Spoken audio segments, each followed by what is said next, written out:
there, welcome to the Snakebird Podcast. My name's Josh. And I'm Steve. Together we invite you to join us as we explore the mysteries of Scripture, the realm of God, and freedom through Christ. So spread out your wings and slither in place, because this is Snakebird. Snakebird. Listeners, welcome. Today we've got something very special for you. It's actually a continuation of where we left off last time. Why don't you go ahead and check this out? Who do you think you are? Who? So, tell us about yourself. Who are you? Who are you? You. No, not me, you. Yeah, I am you. Just answer the questions. Who are you? Now, say my name.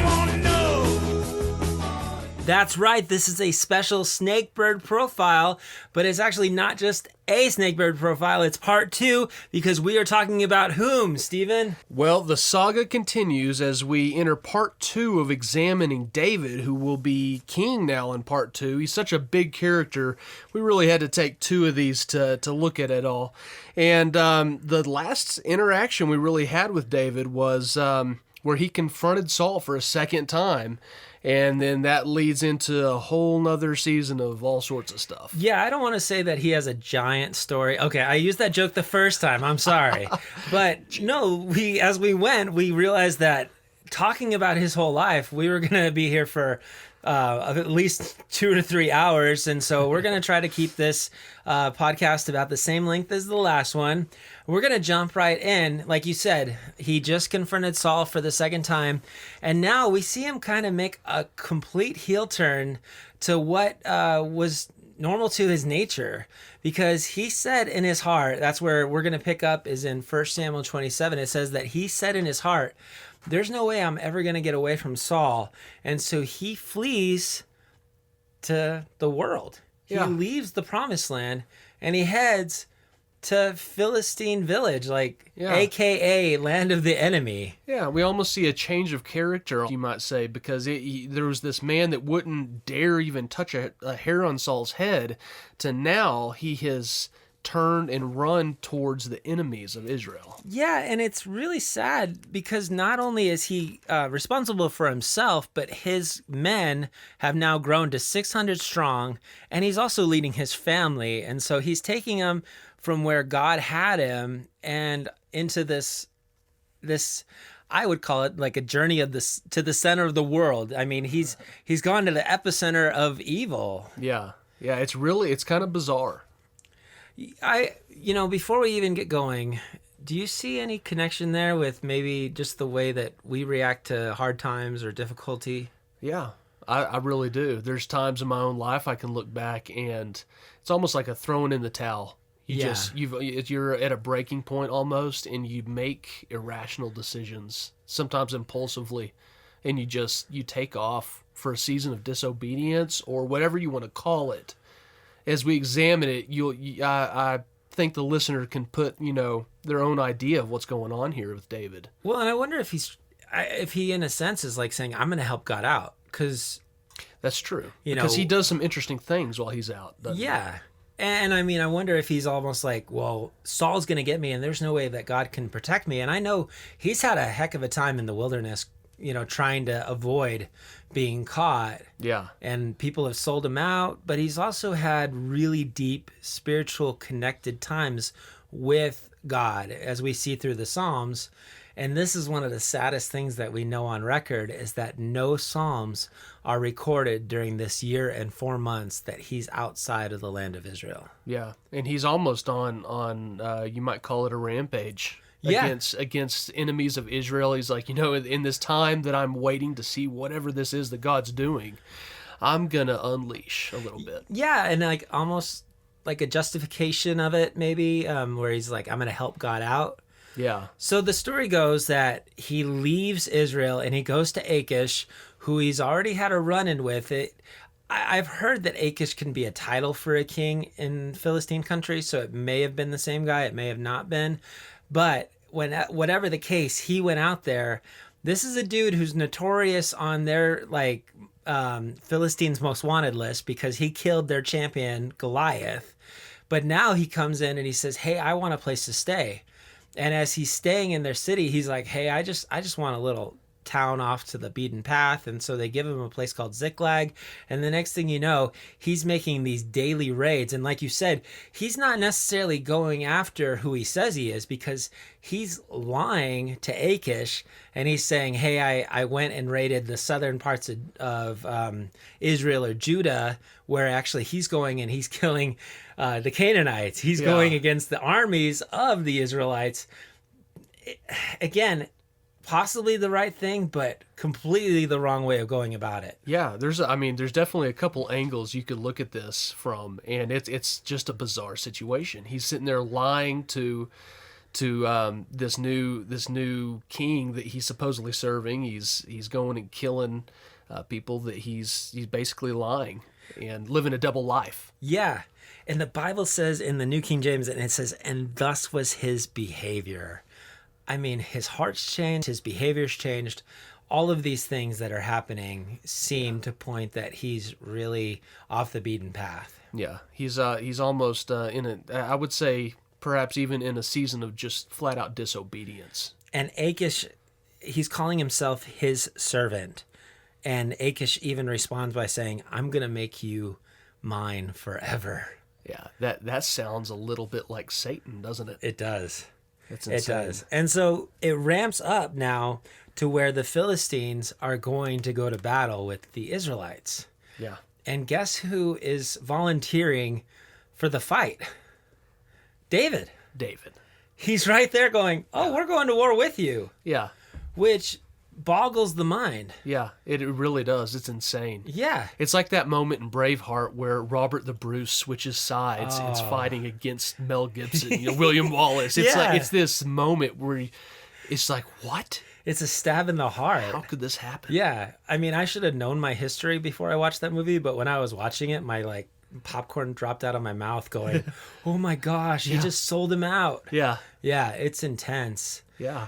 And fortunately, God is still with David, because all of a sudden, all the princes of the Philistines are like, whoa, I was turning on Top 40 radio the other day, and there's still this song playing called Saul's killed his thousands, but David's killed his tens of thousands. Yeah. We don't trust him, and we're not going to battle with him, because the minute that he goes out there, he might turn on us. Yeah. Which is such a blessing for us seeing David and witnessing his story, but also a blessing for David that he's not going to have to follow through. That's true. Yeah. But the worst thing about it is David comes to Achish and goes, but what have I done? I want to go and fight for you. Yeah. Why would he say that? He knew, think about the boy that went up against Goliath. He had that zeal. He's like, what are y'all doing? Those are uncircumcised Philistines.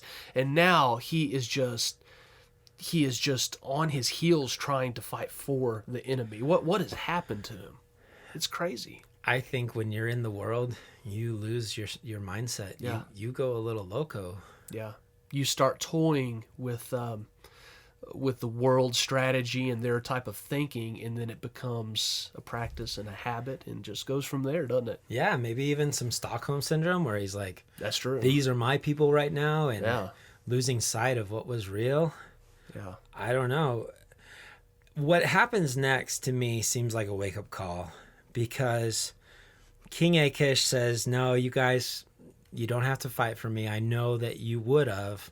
Go home. And when David comes back to Ziklag, the Amalekites, the flesh, they're representative of the flesh in the Bible, they've come in and they have basically robbed the place and made off with all of these guys' families. Yeah. And they get there and they are just heartbroken and they're discouraged. And the city was burned with fire. Their wives, their sons, and their daughters had been taken captive. And they wept until they had no more power to weep. And even the men, his men, started to think about stoning him. Yeah.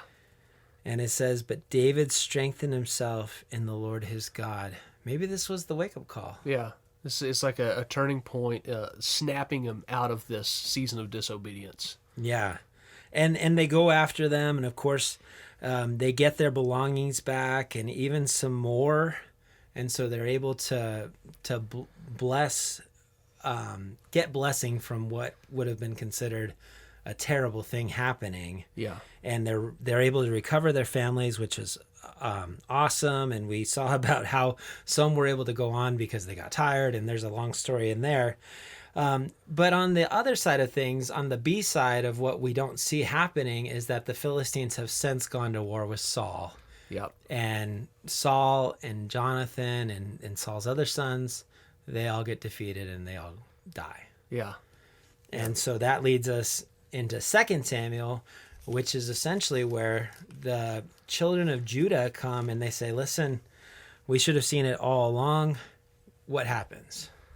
Yeah, well, David basically gets the news that Saul and Jonathan are dead. And David basically, this is not good news to David's ears. It's kind of, I mean, imagine the emotions he's going through. He turned against them, and now he's at this moment where he hears they're dead, and he's torn from every angle, it seems. Very bittersweet. Yeah.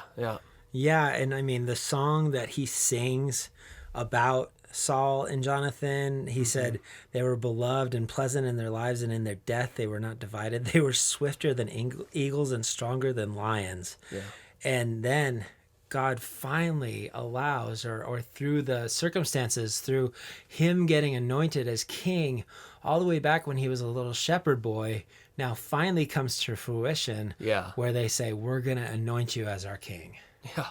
Talk about the tables turning. It's just insane. Yeah.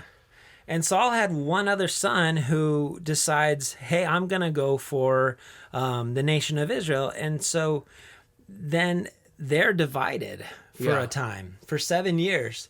And David's king over Judah, and his name is Ishbosheth. He's king over Israel. Yeah, and you know, a lot of times we can read in Scripture and pass over a long period of time, but I imagine there was a lot of emotions, a lot of craziness going on in this time period between Saul and David. Yeah. The divided kingdom. I mean, just think about how much division that caused throughout all that. Yeah, and since it doesn't pertain as much to David, we're gonna skip some of this because we could get bogged down. Yeah, exactly. There's some really interesting stories. There's a dude who's like crazy fast, who runs, and he ends up getting stabbed in the chest with a spear. And then there's brothers that are killing each other, and there's kind of some crazy stuff.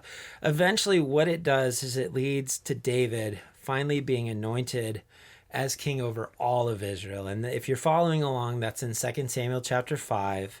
Yeah. And he reigns for 7 years in Judah, and then for 33 years collectively in both kingdoms. Mm-hmm. And they're just celebrating that finally they have this united kingdom once again, and it's the guy that God chose. And then immediately he has to fight the Philistines, and yet he's still asking God, hey, what do we do? And there's a neat story. Again, we don't want to get bogged down on it, but God essentially reveals what their battle plan should be, and they carry them out. Yeah. And so we get to chapter 6, and now we're talking about worship, and we're talking about the excitement that David has, because now he's going to deal with something that we see as directly representative of the presence of God. Yeah, and that would be the Ark of the Covenant. This is something you should be familiar with if you remember the tabernacle, and this was basically where God dwelled in the Holy of Holies. That's right. Or if you've seen Raiders of the Lost Ark. Yeah, no. But, sorry. This is the thing that melts the Nazis' faces off. Yes, so. Because it would have been considered extremely holy. It was considered to be in the same room with it, was considered to be in the presence of God. Yes, that's right. And so, and for a long time, it had just been chilling at someone's house, like in the garage or something, right? He had set it there under the watch of a priest. Yep.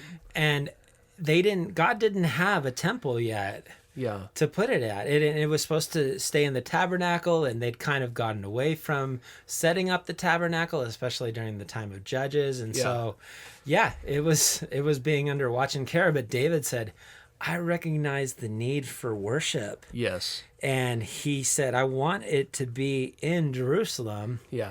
And so he goes out, and this is kind of interesting story, and you can take some application from it. They said, let's get it to Jerusalem. And so what do? They put it on a cart, Yeah. right? Yeah. And the cart Which is is very interesting. Yeah. You have to kind of read the story through the lens of a snakebird to understand why it goes off the rails or Yeah. off the wheels, quote unquote, because they're rolling Literally. the cart. Yes, they're rolling the cart, and this wasn't on smooth cement like Nope. it would be in some of our streets, which, golly, there's a lot of potholes even in Yeah. some of the paved streets. But it's rolling down the way, and next thing you know, a wheel comes off. It's about to topple. This dude, he has a great heart. He doesn't want the cart to fall, Yeah. and he reaches out and he touches something that is revered as holy. Yeah, And he's- naturally. Yeah. Naturally, it's falling, and this is a very holy item that this man named Uzzah tries to reach up and stabilize, and he touches the ark, and we know from previous scripture that you're not to touch it, and he's killed, and it's really a sad situation because, you know, David, he's gone through all of this craziness, and he has this heart to bring back God's, you know, Ark of the Covenant back and put it in its rightful place. And then in the midst of it, they almost hastily brought it. He didn't approach it with the attention that it needed. They put it on a cart, and if he had done his research and realized that, you know, it needed to be on some poles and men carrying it. And it's sad. It's a sad thing because a man died. And David gets pretty ticked off, too. Yeah, he really gets frustrated. Yeah. And so he's like, well, it's going to stay where it is. Yeah. Which I kind of get it. I can see why he'd be upset. I think I'd be upset, too. But then he, you know what, for 3 months he left it in the dirt? Leave it in the dirt. Well, it 3 months, it got parked at the house of a man named Obed-Edom, the Gittite. Yeah. And God was like, well, my presence is there, so guess what I'm going to do? I'm going to bless it. And I don't know what that means, but it says that he blessed the house. And I think that probably means like better crops or who knows? Maybe they were just in good moods all the time. Maybe like they had the joy. I mean, we don't want to just view blessings as only financial gain or things like that. But wherever the presence of God is, even in the midst of persecution, there's still blessing. Yeah. And this time that it was at his house blessing this man, David had some time to rethink, you know, the strategy of bringing the ark back. And he's probably sitting there just with his fingers on his chin, just thinking, you know, what am I going to do with this? Well, can you imagine being like Obed-Edom's daughter-in-law or something, and she couldn't get pregnant? Yeah. And she's like, God, I just want a baby. And then the ark comes there. Yeah. And God's like, one more time. And then next thing you know, they're like twins, you know? Yeah, right. And they were very excited about having a baby or something like that. Yeah. And David's looking at his house and he's getting these reports and he's like, remember where we parked the ark? Yeah. Park the ark. That's a fun thing to say. They're like, that guy's household is really blessed. And he's like, I want that for Jerusalem. Yeah. I want people to experience that. And the application is really interesting because you can pull so much from it of going, we tried doing something that we should have been more reverent on. Yeah. And approached it in probably a way where we researched it more and we treated it with more care. Yeah. And so they get a second chance. Yeah, and we can apply that even now with God. He is our friend. He's our Father. He is someone that wants to be close with us and to us. But we have to remember that He's a holy God. Yeah, and we should approach Him and our relationship with Him with care. Never flippantly. Yeah, exactly. Yeah, and I like the saying, you know, we don't take ourselves too seriously, but we take Him seriously. Yeah. We take the relationship seriously. Yeah, that's true. So whether we talk about movies or whether we joke about things, when it comes to God, we want to take that seriously. One can think it's unfair all they want that a man died for trying to secure it, but that's really something that can happen if you treat God flippantly. That's right. Yeah, yeah. Anyway, moving on. So the ark moved on and came in to the house of Israel and into Jerusalem. And look at David. I mean, he is geeking out, Yeah. to use one of my favorite terms. I mean, they are in the Old Testament, they are worshiping God through sacrificing animals. Yeah. That was prescribed to the children of Israel, and so they're taking 6 steps and then sacrificing. And Talk about erring on the side of caution. well, and pouring out Yes. praise. Yeah. I mean, Yeah. It's not just all done out of fear. It's being No. done out of joy. no, and to me, seeing an animal sacrificed Yeah. would freak me out in terms of like worshiping God. If we were at church and they were just like, you know, and I would be like, check please or whatever. Yeah. But in those days, because it was prescribed and knowing what it meant and what that was the precursor to Jesus. Yes, yeah. Then that was so awesome. This was like the ultimate recognition of forgiveness of sin. yes. And so this is it's a very joyful thing. So, Yeah, and David, they have the harps going and the trumpet. I don't know. I feel like I'm visioning the part from Star Wars where everybody's just celebrating. You know, it's a parade in a yeah. sense. Well, yeah, and it says that David was dancing mightily before the Lord. Yeah. And I'm trying to envision what dancing mightily. I mean, that's like a hardcore getting after it, right? Yeah. I'm trying to compare it. You know, I don't know. I'm envisioning it. It makes me kind of chuckle, but Yeah. I don't know. That's one of the things that we'll have to check out in the heavenly archives. yeah, Because he was going for it. yeah. I could name so many common dance moves that I do not want to put those in our heads. Oh, yeah. For what David was doing, because it was probably so cool. He was putting it all on the table, all of his emotion. It was expression. Yeah, It was expression of how he felt for God, yeah, and holding nothing back. yeah. And a lot of times we see other people that are on fire like that, and it kind of torques us, and that kind of happens in this moment. Yeah. with his wife Michael. Yeah. She's sitting there looking out the window as the ark's coming into town, and she sees David just praising God through all this expression, and she kind of gets ticked off. She's what's the word the Bible uses? She starts to resent him in her heart, basically. What do you think made her have those feelings?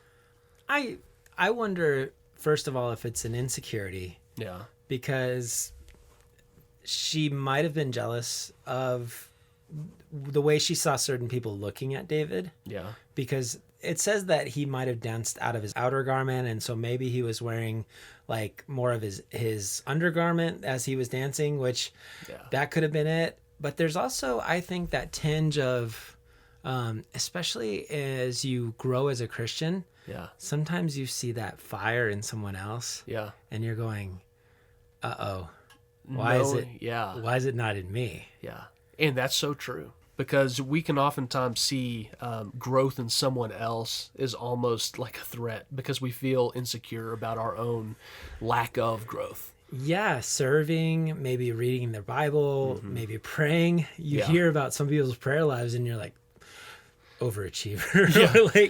And it's a root of jealousy almost. Yeah, goody two shoes. Yeah. But then think about the interaction when Michael actually confronted David. What did he say? Because that's the way we have to be. What did he say? He was like, this is about God. This wasn't about me. I wasn't trying to have the everyone's eyes on me. It was about God. And he even mentions that he was striving for humility in that. Yeah. And that's going to be the difference between somebody showing off and somebody doing it for the right reasons is the level of pride.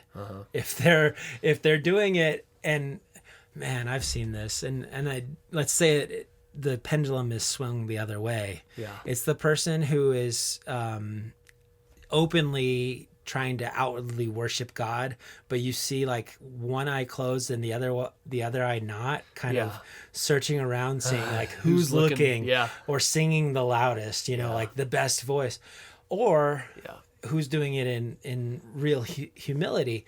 And most of the time, only God can judge the heart, but if we're gonna do it, we have to do it with that heart of humility and that heart of like, I love God. And I don't care who sees me dancing. I don't care who sees me worshiping. Yeah, ultimately, we're responsible for ourselves. We'll never know what's really in the heart of someone else.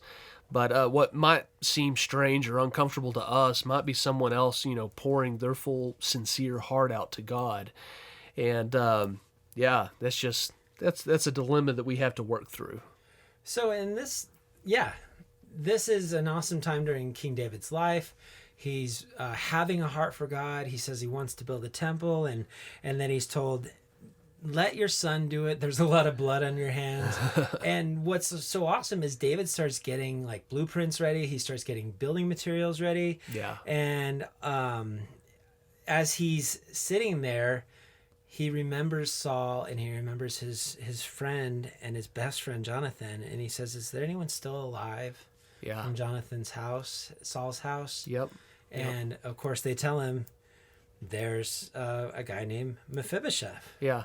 And I love this moment in David's life because he's now getting back on the right track. His heart's back on the right spot. He's wanting to build a temple, and he's wanting to show kindness. And this story about Mephibosheth is really amazing. He is the son of Jonathan, David's old beloved friend, and he's crippled because the backstory is pretty fascinating. The nurse actually dropped the kid when he was 5 years old, fleeing when she heard that Saul and Jonathan had died.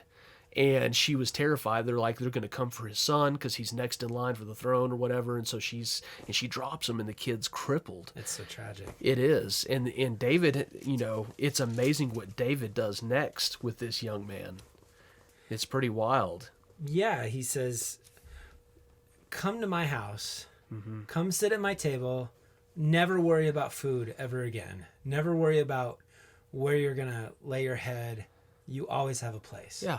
And I imagine David's representatives or whoever was coming to their door, they're like, oh no, David's come to eliminate the last descendant. And then they interact with him, and it's no, you don't understand.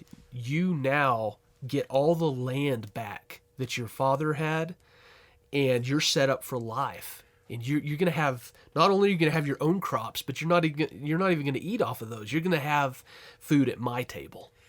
That was very common, killing all the descendants of the previous regime. Yeah, it was. And this, to me, is a perfect picture of the gospel. It really is. Because what did Mephibosheth have to bring? Absolutely nothing. Nothing. Yeah. It was all a gift. Yeah. It was all David saying, it's by grace. Here, here's a gift. Yeah. Just come to my table. In the world's thinking, the only beneficial thing in this situation would be to kill Mephibosheth. Mm-hmm. But that's not what happened. The opposite happened. Yeah. I love even the verse 13 of chapter 9. It says, so Mephibosheth dwelt in Jerusalem, and he ate continually at the king's table. Yeah. I'm just thinking of heaven, there, planted. It is. That's good. That's great. Yeah. Another neat story about another battle. Don't need to necessarily go into it other than the fact that even though David's armies were surrounded on both sides and they'd hired these guns for hire, they still defeated them. And then it leads us to chapter 11 where things get real hairy. Yeah. This is the famous Bathsheba. And it's interesting because it's almost like David is in a point in his life where he's started kind of taking it easy. A lot of times in this season that this happens, kings are supposed to be in war, and David's not. He's at home, and he's kind of just living the good life. He's walking in high cotton, so they say in Texas. And he's just, he's on his roof, and the king's roof oversees the city, and he looks down in a particular residence, and there is a very beautiful woman taking a bath. And it's not a sin to see something, it's a sin to revisit it. And keep looking. Yeah. And that's exactly what he does. Yeah, he had a choice to make, and he made that choice right there where he saw. He beheld her. Yeah, he could have said, oh, lady bathing, I gotta go. But instead, he kept looking. Yeah. And then he inquired about her, so he tries to find her Facebook profile. Yep. He doesn't know how to use Facebook because he's older, and so his servants find her for him. Of course, they know who she is, and this is where the agents of stop come in. I mean, that's a very Christianese term, but it's like God putting roadblocks in your path, saying, "Are you really sure that you want to go down this way?" Yeah. Because his servants say, "Oh, by the way, that's Bathsheba, daughter of this guy, and she's the wife of Uriah." Yeah. Yeah, he's definitely getting some hurdles in the road, which are red flags from God. Yeah. He's saying, "Hey, don't do this," and he keeps on at it. I mean, he's got this image in his head, this beautiful woman he saw, and he is just tempted to the point where he's going to follow through with this. Yeah. And he makes her acquaintance one-on-one. Sends her a summons. Yep. Yeah. You know? Yeah.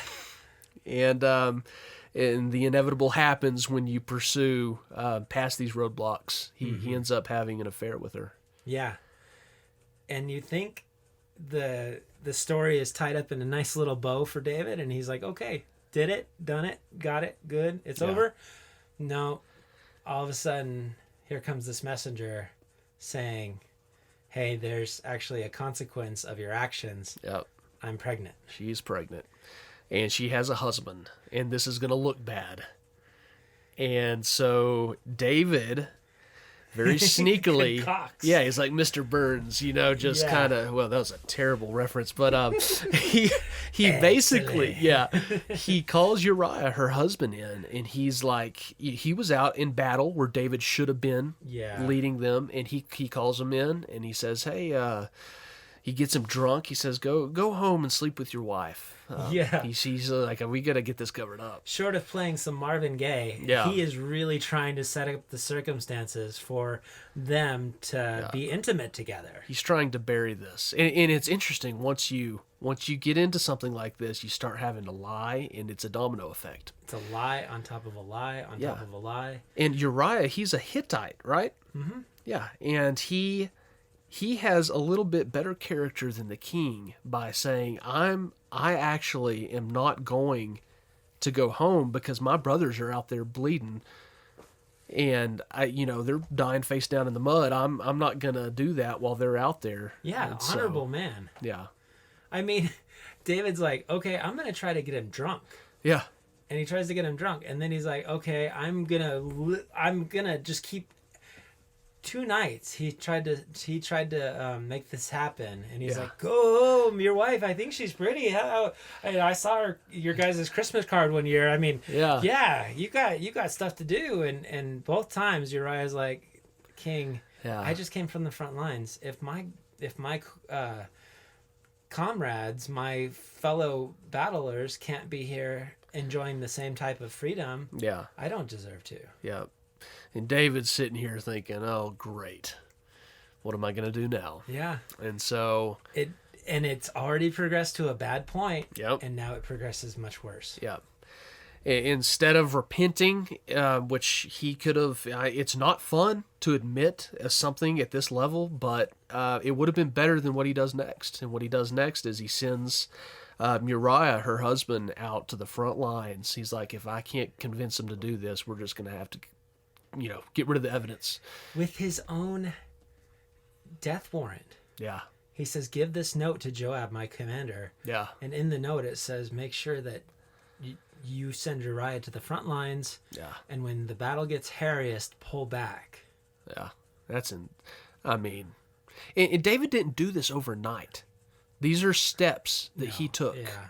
That he just, and that's the nature of sin. Yeah. It's a baby, and it grows and it grows and it grows, and now he's a murderer. And Uriah is not the only one that died,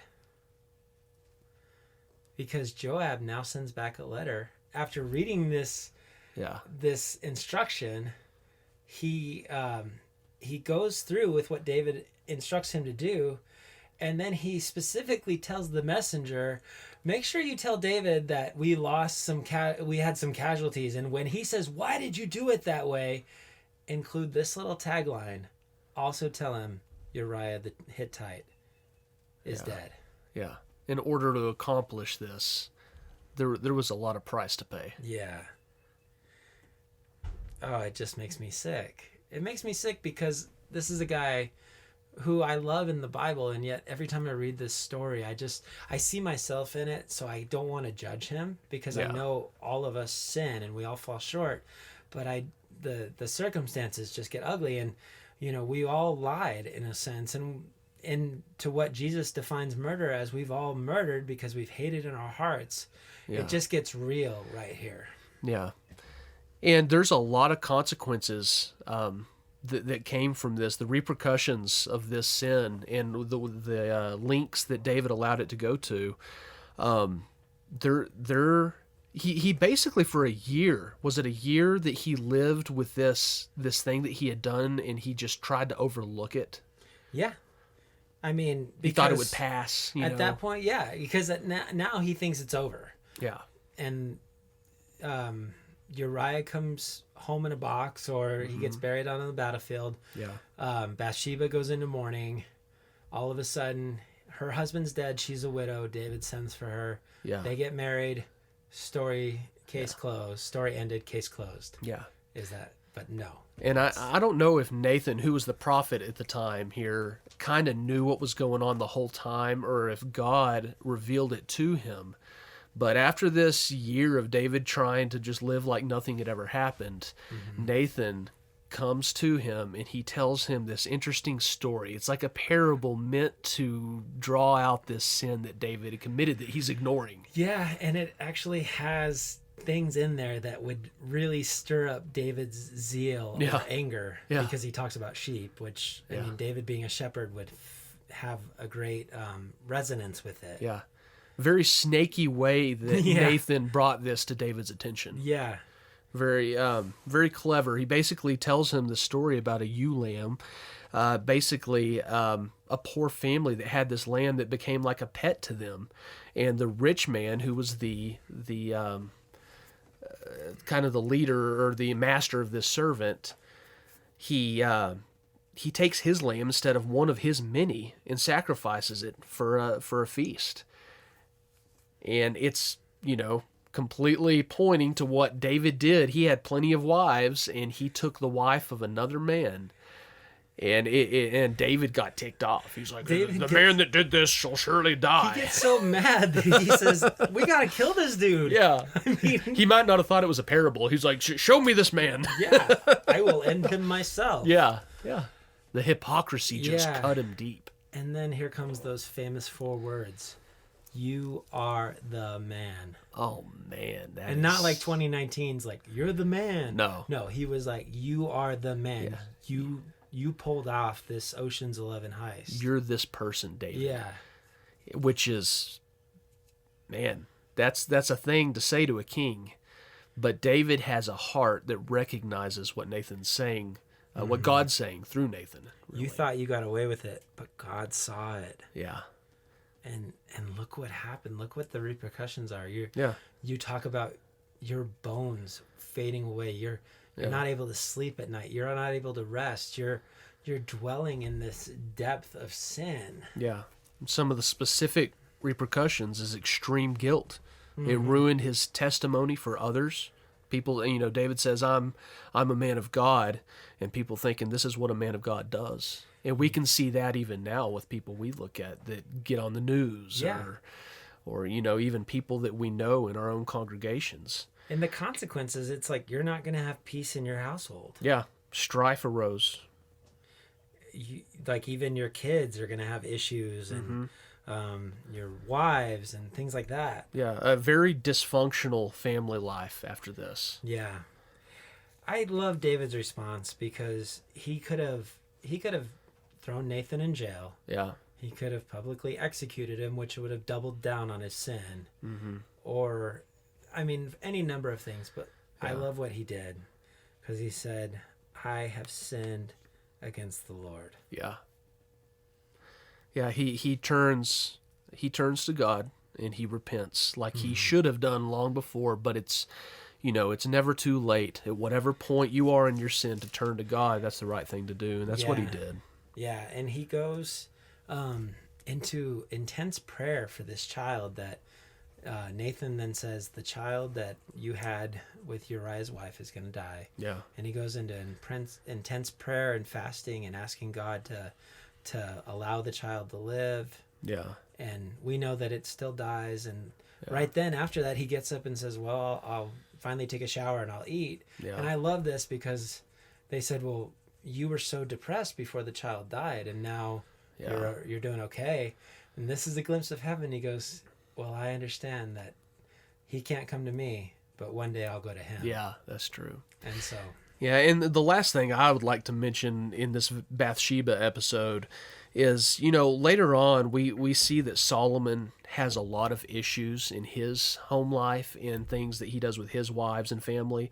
And I think a lot of what he saw happen in David's household stemmed or that was the root of what happened in his son Solomon's later life. And that's something to remember too, is that you affect your children and you affect later generations by your sins sometimes. Yeah, you're laying down roots. You're planting seeds.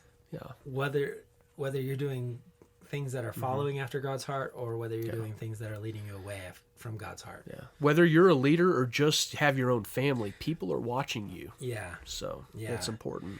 And the next few chapters of David's life, we start to go into really the repercussions of what's gone on in his family life, because now you have Amnon, who is attracted to his sister to the point where he seduces her, and then, or he goes after to seduce her, and then he ends up raping her. Yeah. And then Absalom, who is Amnon's brother, is not okay with it, and yet David doesn't do anything, so he steps in and he ends up murdering him. Yeah. And David then exiles Absalom, but he loves him, and so he's again kind of passive on this whole parenting thing, which is a terrible deal. And it ends up really biting him in the butt, because Absalom tries to overthrow him. Yeah. Absalom, basically, he starts to resent his father big time. Mm-hmm. And David didn't handle the situation with his kids growing up and to this point to where it settled these issues. And that really does bite David, because Absalom, he starts going out to the city gates, and he starts this deceptive campaign secretly against David. To reach the people before they get to the king for judgment. Yeah, he's like, if only I was appointed, a leader, I would hear your case, because I care about you. Mm-hmm. So, insinuating David doesn't, basically. Yeah, and David is usurped, and then all of a sudden, back on the run, has to go back out. What Absalom does is pretty effective. He ends up, starting this thing where he sends a bunch of spies out, and they all at one time say that Absalom's king, and it throws the kingdom in a mass confusion, and David is forced to leave. Yeah. Because they don't know what's fixing to happen. It's an insane situation. No. And then Absalom could have killed David right away, but God worked it out to where he didn't get really great counsel, and then their armies go to war, and Absalom, if you use the term like yada yada yada, next thing you know, he becomes the first human pinata. Because his hair is so thick, he gets stuck in a tree and he gets stabbed. Yeah. And the people feel guilty, because instead of David rejoicing that his army won, he just starts crying for his son, which is so terribly tragic. And it's another repercussion of those bad decisions David made early on. Exactly. And it threw his entire kingdom in division. It's insane. And this is all, I feel like, and Scripture points to, it's kind of all fallout of what happened because of his indiscretion with Bathsheba. And that little tiny baby sin domino affected and grew in such a way, subtly at times, into this, a divided country. Yeah. Okay, so we've covered a lot of the life of David, and as we close, I think there's one more chapter of his life that we need to address, and that is the chapter where he takes the census. Yeah. And it's an interesting dynamic, because we have one chapter of the Bible that says one thing, in Second Samuel, and then in First Chronicles, it's said a different way. Do you have a interpretation of that? Well, basically, in 2 Samuel, it says that the Lord moved David to do the census, and Chronicles says that Satan moved. And basically what this situation is, we see it in other parts of the Bible. Basically, Satan's always ready to pounce on a bad decision of ours, and this was a bad decision. The idea of David counting the people, it was a type of security, kind of like, look how great we are in number, we're secure, rather than putting full security in the fact that God's their keeper. And David basically is going to make this decision. Satan moves him to do it. God allows it. It's kind of a multifaceted thing that's going on here. Yeah, I think it's interesting because it later says in James that Satan tempts, but God tries. Yeah. And so in any circumstance, we realize that when we're kind of leaning one way, Satan, if it's towards sin, Satan is out there pushing us with both hands. Yeah, it's like in Luke 22 when Satan asked permission to move against Peter. You know, he's always ready to do this. And sometimes if God sees we're going to make the decision, he allows Satan to move. He wants to sift you like wheat. Yeah, in Job, there's a lot of different situations. Exactly, yeah. We don't want to be accused of skipping over something, so no. I'm just going to pull that out. And this was a sad situation because David always trusted in God, and then he got it in his head, I need to know what my fighting strength is. I need to know how many men of arms we have. Yeah. Even though even his advisors are saying, you don't need to know. We got God. Yeah. How many times have we been outnumbered, and yet God has won? Even falling back to the biggest story of your life where you were the little shepherd boy versus the giant. Yeah. You still had God on your side, so you had the advantage David. Yeah. So he goes through with that, and he gets called on the carpet, and of course he comes back to that place where he realizes, I messed up, I've sinned, I shouldn't have done this. And Gad comes through and says, okay, God accepts your apology, but there's going to be a consequence. Yeah. And he comes and he says, you have the options. God is giving you some options. He says, you can either have 7 years of famine. You can have 3 months where your enemies are victorious over you and you're going to flee, or you're going to have 3 days of plague. Yeah. And David's reaction is really interesting because he realizes that he, as the king and his household, could really virtually be insulated from the first two options. Yeah. Because if he chooses option number one, the king's household during a famine usually doesn't go hungry. Yeah. It's the people that suffer. Yeah. And then option number two, when enemies are victorious against them, it's again not the king's household who's necessarily getting pelted. It's his army is going to be the one taking severe losses. Mm-hmm. It's option number three that he says, this one hits home. Yeah. And he even says, let it be on my head and my household. I love this returning back to his, like his original zeal whenever he faced Goliath alone in the place of Israel. He's starting to go back to this more sincere, true surrender to God. Yeah, kind of like that one-on-one relationship that they had. And we're going to see that's the encounter as we close that he has. Yeah. Because all of a sudden we get this picture of this plague is actually drawn out by an angel of the Lord that's standing between heaven and earth, and 70,000 men die in this plague. Yeah. And he comes to this threshing floor. In First Chronicles, the man is named Ornan, and in 2 Samuel, his name is Aruna. So we're just going to call him Aruna for now. And this angel of the Lord stops at the threshing floor of Aruna, and he says through Gad to David, come and sacrifice. And it's essentially, to me, it's like we're going to have a face-to-face. Yeah. And so David comes and he's with the elders of Israel, and he's clothed in sackcloth, and he's mourning, and he's offering a repentant and contrite heart. And he comes, and all of a sudden, Araunah, which is hilarious because his 4 sons see this angel of the Lord, and they flee and they hide. Araunah, he's still out there threshing. Yeah. It reminds me of that famous picture of the guy that's mowing his lawn and the tornado's behind him. He's like, Yeah, if it gets here, it's just a windy day. We know West Texas. And so, yeah, David comes and he says, listen, I need to worship God, which means I'm going to need your threshing floor to make some sacrifices. Yeah. And Araunah is like, you take whatever you need. I have cattle here that you can use as sacrifices. You can take my threshing instruments and break them up as wood for the fire. Yeah. Whatever you need, it's all yours. And David says, you can't give it to me. I'm going to pay full price for it because I don't want to cheapen my worship. Yeah. It's like David is gathering all the wisdom from all these situations throughout life, and he says, I'm doing it right this time. Yeah. Yeah. I read a quote that says, he who has a religion that costs him nothing has a religion that is worth nothing. Oh, that's good. He saw that in order for it to actually be a sacrifice, it had to come from a place of sacrifice. Yeah. And so, you know what's neat about this threshing floor of Araunah? Its location.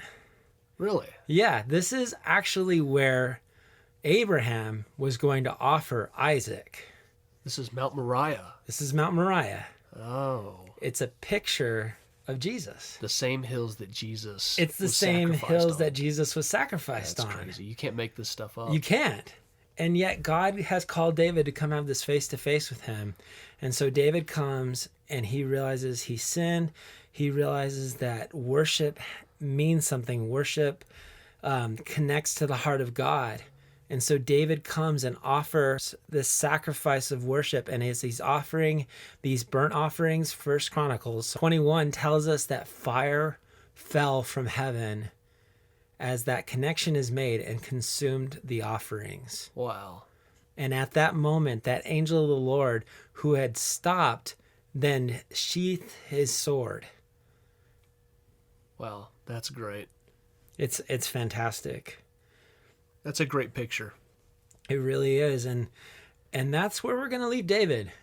This amazing man who had such a big story. Yeah. Never at any times did the Bible pull any punches about his character. Yeah, that's true. He fought a giant, and yet he committed a murder.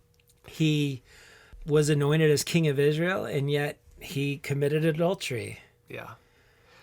Yeah, I think it's so important for us to recognize the highs and lows of David's life because that's any of us. Great leader, bad parent. Yeah.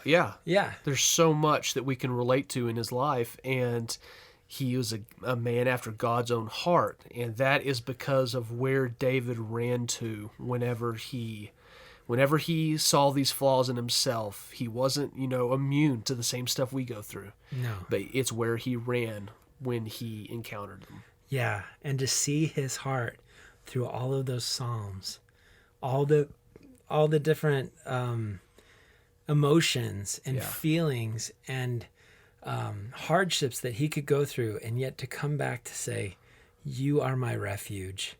The Lord is my shepherd. Yeah, I shall not want." Such an encouragement. Yeah, I feel like we're saying goodbye to a good friend after looking at all of these crazy situations, and it's awesome. It's awesome to see who David turned to and how he ended up. Yeah. And I think as we leave this, I just want to remind us of the power of a repentant heart.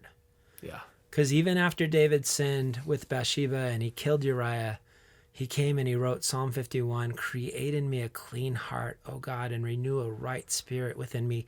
Don't cast me away from your presence.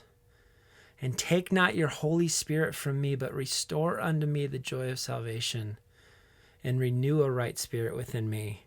So he knew the power of a repentant heart. Yeah. And then he understood, like we said earlier, the sacrifice of worship, that it costs him something. It wasn't just flippant. It wasn't something that he just was like, "Oh, I'm going to worship now." It actually meant something to him. It was intentional. Yeah. So true.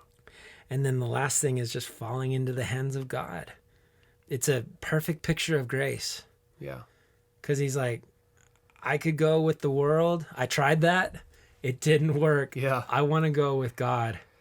And that's what grace is saying, my life isn't worth anything. It's not what I've done. It's what you've done. Yeah. In David's most epic moments, it was because who was behind him. That's right. That's right. And so that, Snakebird podcast listeners, is our first Snakebird profile. Yeah. We didn't skimp on Bible characters. We chose one of the biggest ones we could think of, I guess. Yeah. And we're excited to do another one here in the next few weeks.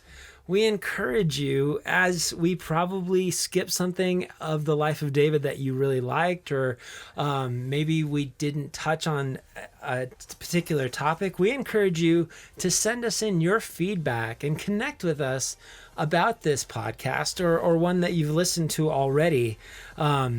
We just want to hear from you. We know this is not just a one-way street, it's a dialogue, and we're on Facebook. Or you can send us an email on our website that is connect@basnakebird.com. Yeah. Yeah, and if you enjoy the Snakebird podcast, please share us with your friends on social media.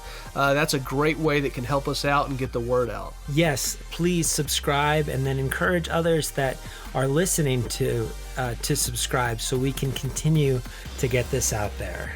That's a huge blessing. Yes. So, like David, always remember, wherever you go, whatever you do, no matter what life throws at you, there's never been a better time to follow the words of Jesus and to be a snake bird.